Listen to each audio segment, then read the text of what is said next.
guys, welcome to today's lesson. Today we'll be learning Silent Night, a beautiful Christmas song which is played all throughout the world. It was actually written back in the beginning of the 1800s by an Austrian priest, and since then it's been translated into over 300 languages. And that basically means that it's one of the most popular songs in the world. And one thing for you as a guitar player, if you ever go anywhere abroad, you'll be able to accompany the carolers in any country basically, since the melody of the song is the same in all languages. The original title of this song, by the way, was Stille Nacht in German, and I'll just show you what we'll be playing today, okay?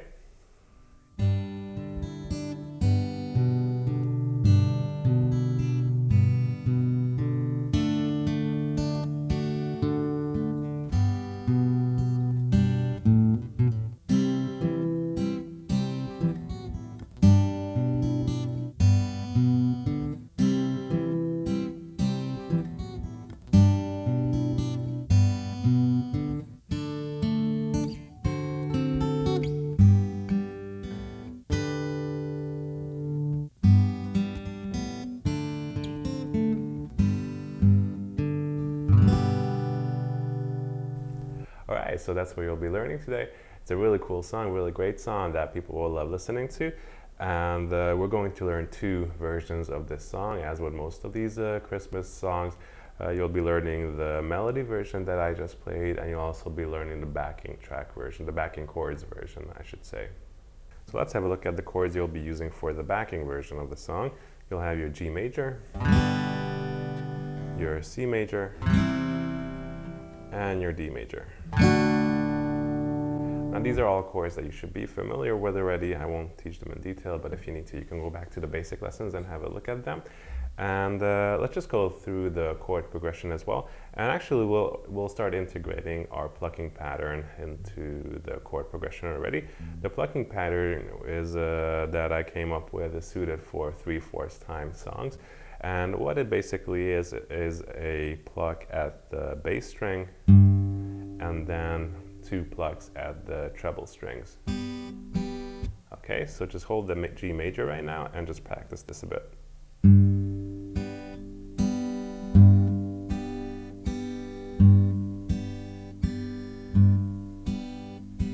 One, two, three, 1, 2, 3.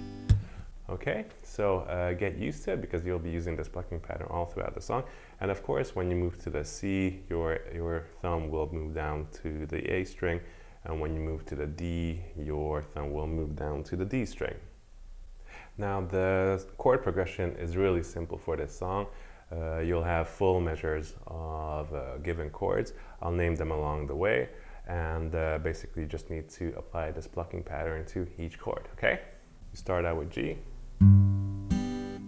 G, G, G, D, D, G, G, G, C,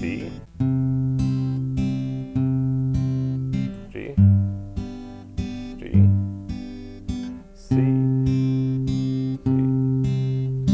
G,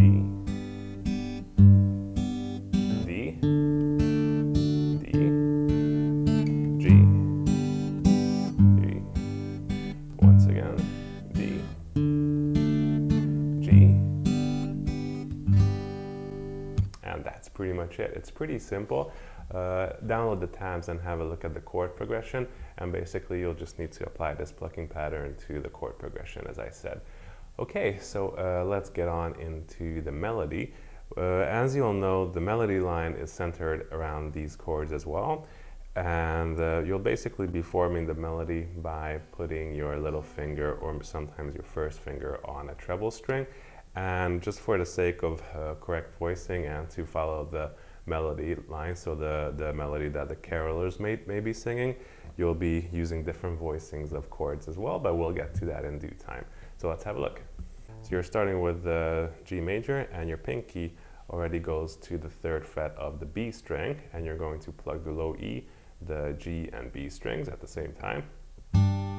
Then your thumb will plug the A string, your ring finger the open E, and then your middle finger, the B string. Okay, so let's have a look. Okay, mind the rhythm.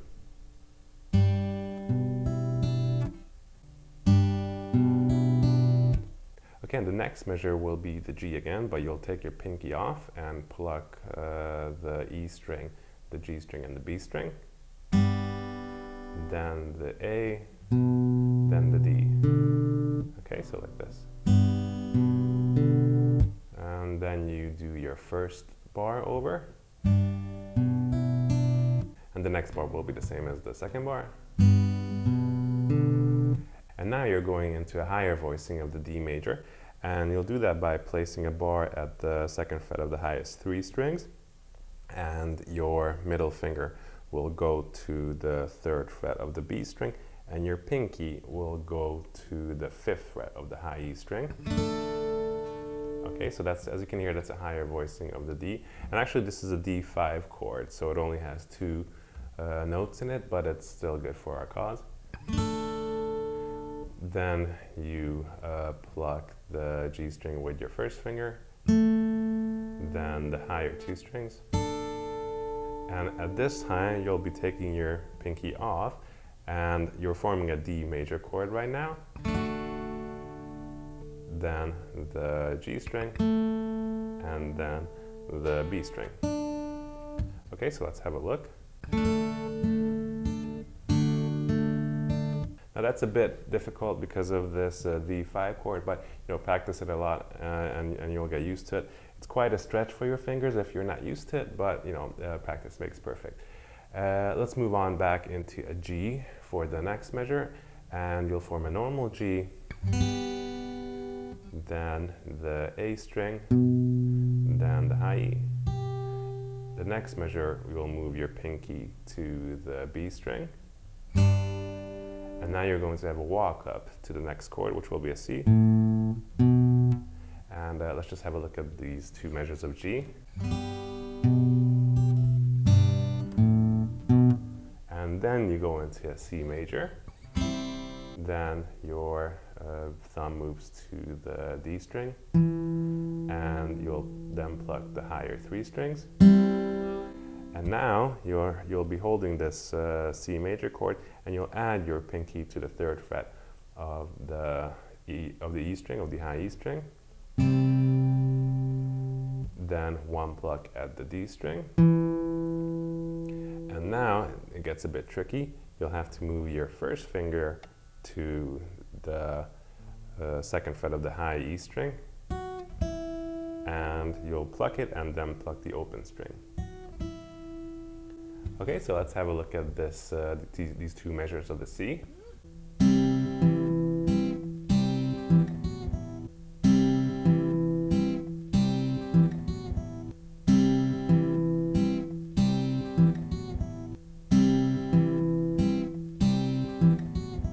All right, so that will take some getting used to, but you can do it, I believe in you. And next you'll play the 2 measures of the G that we already had.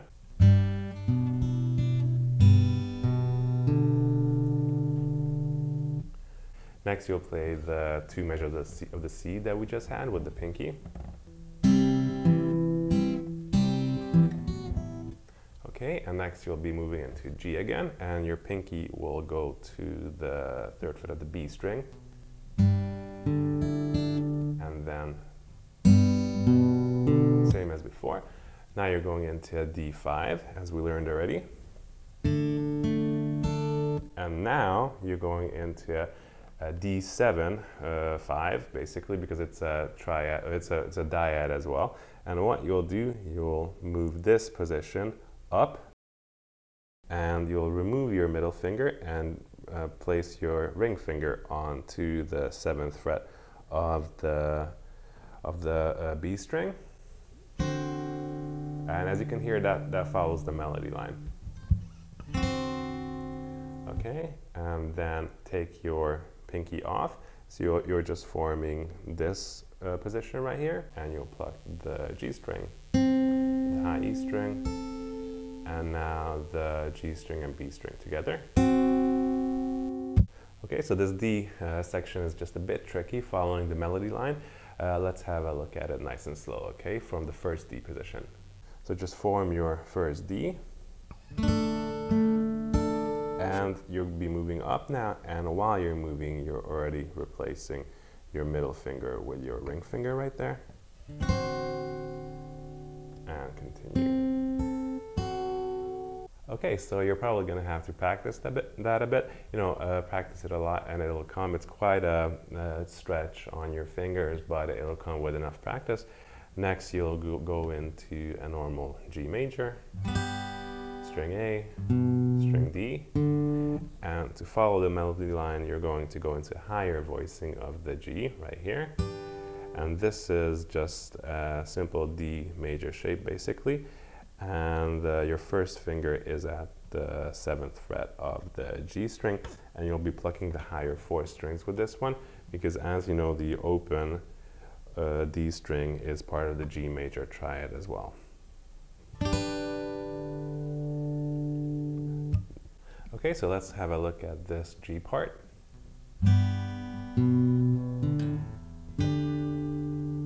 And you'll notice that I hold this chord for the entire measure right here, okay?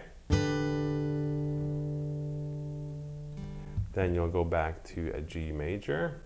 Then your pinky goes to the 3rd fret of the B, then the open.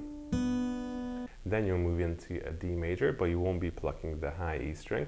You'll just pluck the D string, G string, and B string. Then one pluck at the G string. And now you'll release this and follow the melody line with your first finger at the 1st fret of the B, your second finger to the 2nd fret of the G, and then you'll be plucking a couple of strings from the G major, and that follows the melody line as well with this string right here, okay? And then you can just finish off by plucking the A string, D string, and just have a arpeggiated slow strum at the G major. Alright, so let's have a look at the last 4 measures of the song.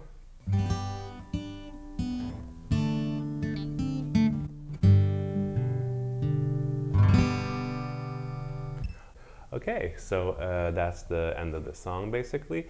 And one thing I wanted to mention that I just taught this song to you in the key of G, and if you're going to go along and play with carolers in your neighborhood and you're going to back them with your guitar, you might want to just start them off by setting the tonality of the song. As I said, this is in G, and a good way to do that is to just play the last 4 measures that we just learned.